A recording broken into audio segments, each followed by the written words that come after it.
Birds are fascinating creatures that come in all shapes, sizes, and colors. They have wings, feathers, beaks, and lay eggs. Birds are found all over the world, from the icy Arctic regions to the hot deserts and dense rainforests. One of the most common birds is the sparrow. Sparrows are small brown birds, often seen chirping and hopping around in parks and gardens.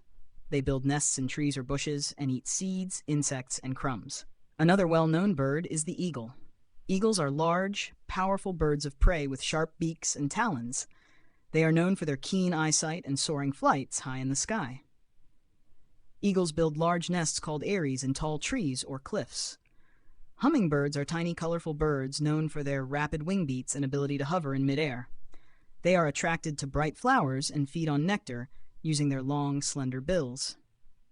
Owls are nocturnal birds of prey that hunt at night. They have keen hearing and silent flight, making them excellent hunters. Owls are often associated with wisdom in many cultures. Birds play important roles in ecosystems. They help control insect populations, pollinate flowers, and disperse seeds. Many birds also migrate long distances every year, traveling thousands of miles to find food and suitable breeding grounds. Birdwatching, or birding, is a popular hobby enjoyed by people of all ages. It involves observing and identifying different bird species in their natural habitats. Birdwatchers use binoculars, field guides, and sometimes cameras to document their sightings. Overall, birds are a diverse and beautiful part of the natural world, and learning about them can be a rewarding and enjoyable experience.